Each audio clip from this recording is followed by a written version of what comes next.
안녕하세요. 자, 오늘 우리가 함께 파헤쳐볼 이야기는요.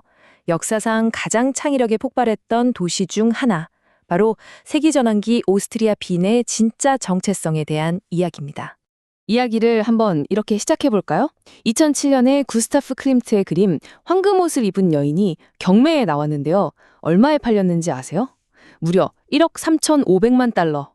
당시 세계 신기록이었죠. 그리고 이 엄청난 작품이 탄생한 곳이 어디냐고요? 바로 빈이었습니다. 이것만 봐도 당시 빈의 문화적 유산이 얼마나 대단했는지 감이 오시죠?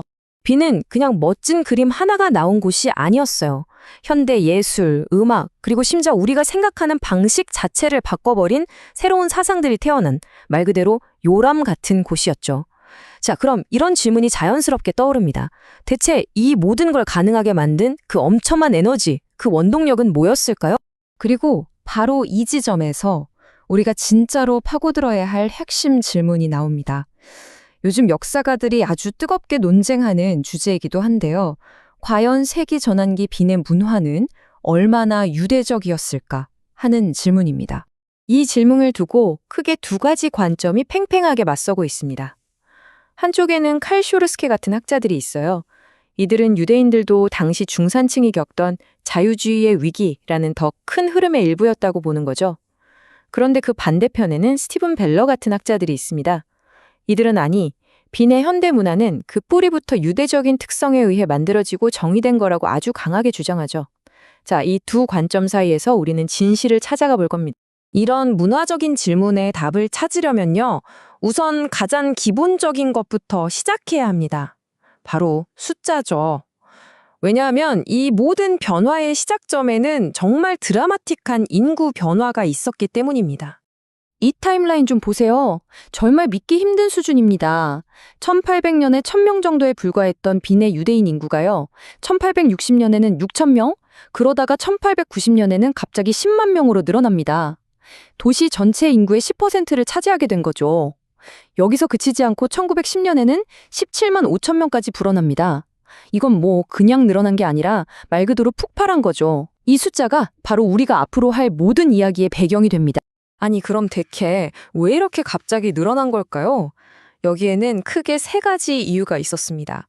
첫째, 1867년에 오스트리아 헝가리 제국에서 유대인에게도 동등한 시민권을 주는 헌법이 만들어지면서 문이 활짝 열렸어요. 둘째, 당시 동유럽이랑 러시아에서 포그롬이라고 불리는 끔찍한 유대인 대학살과 폭력이 있었거든요. 이걸 피해서 수많은 사람들이 서쪽으로 향했죠. 마지막으로 지도를 딱 놓고 보면 빈이 동유럽에서 오는 사람들이 정착하기에 가장 합리적이고 매력적인 대도시였단 겁니다. 그런데 말이죠. 단순히 인구가 늘었다고 해서 그래서 유대 문화가 강했구나. 이렇게 간단히 말할 수가 없어요. 진짜 이야기가 복잡해지는 지점은 바로 여기입니다. 당시 빈에서 유대인이라는 정체성 자체가 딱 한 가지로 정의할 수 있는 게 아니었거든요. 정말 다양하고 복잡했습니다. 이 표를 보시면 그 복잡함이 딱 느껴지실 거예요. 종교활동은 안 하지만 스스로를 문화적으로 유대인이라고 생각했던 지그문트 프로이트나 테오도르 헤르칠 같은 사람이 있었고요. 또 유대인 가문에서 태어났지만 그걸 굳이 드러내지도 숨기지도 않았던 아르투어 슈니칠러 같은 동화된 사람들도 있었죠. 심지어 작곡가 구스타프 말러처럼 사회적인 성공을 위해서 카톨릭으로 개종한 사람도 있었습니다. 더 복잡한 건 종교법으로는 유대인이 아닌데도 주변 사회에서는 그냥 유대인으로 취급했던 후고 폰 호프만스탈 같은 경우도 있었어요. 그러니까 유대인이라는 한 단어로는 이 사람들을 다 설명할 수가 없었던 거죠. 자, 그럼 이제부터 이렇게나 다양했던 사람들이 문화계에 남긴 그 어마어마한 족적을 한번 따라가 보겠습니다. 정말 대단합니다. 특히 문학계는요, 거의 유대인 지식인들의 동무되었다고 해도 과언이 아니에요. 아르투어 슈니칠러는 의식의 흐름이라는 사람의 생각을 그대로 따라가는 혁명적인 글쓰기 기법을 처음 선보였고요. 후고 폰 호프만스탈은 당대 최고의 시인이었죠. 그리고 이거 아시면 아마 깜짝 놀라실 텐데 우리가 아는 디즈니 만화 밤비 있잖아요. 그 원작 소설을 쓴 펠릭스 잘텐도 바로 이 시대 빈의 유대인 작가였습니다. 정말 놀랍죠? 여기 아주 날카로운 비판으로 시대를 흔들었던 카를 크라우스까지 그 영향력은 정말 압도적이었습니다. 하지만 이런 화려한 성공 뒤에는요, 깊은 고뇌가 숨어 있었습니다. 카톨릭으로 개종까지 했던 위대한 작곡가 구스타프 말러가 남긴 이 말은 그들의 복잡한 심경을 정말 잘 보여줍니다. 나는 3번 이방인이다. 오스트리아인들 사이에서는 보헤미안으로, 독일인들 사이에서는 오스트리아인으로, 그리고 전 세계에서는 유대인으로. 어디에도 완전히 속하지 못하는 그 이방인의 감정 느껴지시나요? 혁신은 문학에서만 멈추지 않았습니다. 음악계에서는 아르놀트 쉔베르크가 기존의 화성체계를 완전히 뒤엎는 12음 기법을 만들어내면서 20세기 음악의 문을 활짝 열었고요. 심리학에서는 지그문트 프로이트가 정신분석학이라는 당시에는 유대인의 과학이라고 불리기까지 했던 완전히 새로운 학문으로 인간 내면의 지도를 그렸죠. 그리고 정치적으로도요, 사회에 완전히 동화되었던 유대인 저널리스트 테오도르 헤르츠리 유대인 국가를 세우자는 시오니즘 운동을 시작한 곳도 바로 이곳 빈이었습니다. 하지만 여러분 아시죠? 빛이 강하면 그림자도 짙어지는 법입니다.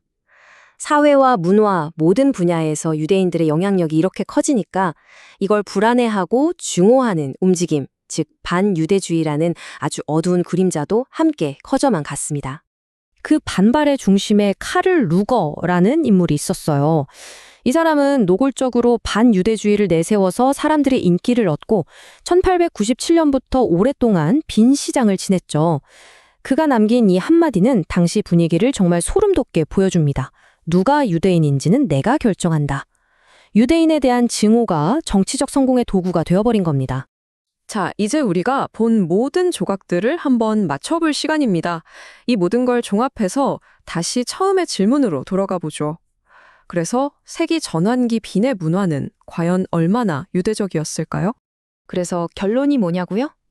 이 문화를 근본적으로 유대적이다라고 딱 잘라 말할 수 있느냐? 이건 여전히 역사가들 사이에서 논쟁거리입니다. 하지만 말이죠. 이건 누구도 부정할 수 없어요. 그 이름표를 뭐라고 붙이던 간에 빈의 현대 문화를 만드는데 유대인들이 기여한 그 양과 질이 정말 어마어마했다는 사실 말입니다. 그들의 기여 없이는 당시 빈의 문화적 폭발을 설명할 방법이 없는 거죠. 그렇다면 왜였을까요? 왜 하필 이들이었을까요? 정신분석학의 창시자 프로이트가 넘긴 이 말에서 우리는 어쩌면 그 해답의 실마리를 찾을 수 있을지도 모릅니다. 그는 이렇게 말했어요. 나는 유대인이었기 때문에 오히려 주류 사회의 여러 편견들로부터 자유로울 수 있었다. 유대인으로서 나는 언제나 다수와 타협하지 않고 반대편에 설 준비가 되어 있었다. 아웃사이더였기 때문에 오히려 그 누구보다 자유롭게 기존의 틀을 깨고 새로운 것을 볼 수 있었다는 뜻이죠. 그리고 이 빈의 이야기는 우리에게 마지막으로 이런 질문을 던집니다. 이건 빈의 역사에만 국한된 이야기가 아닐지도 몰라요. 어쩌면 우리가 현대성, 즉 모더니티라고 부르는 것, 낡은 것들을 끊임없이 의심하고 새로운 길을 찾아 나서는 그 정신 자체가 본질적으로는 주류가 아닌 아웃사이더의 관점에서 나온 산물은 아닐까요? 한 번쯤 깊이 생각해 볼 만한 질문인 것 같습니다.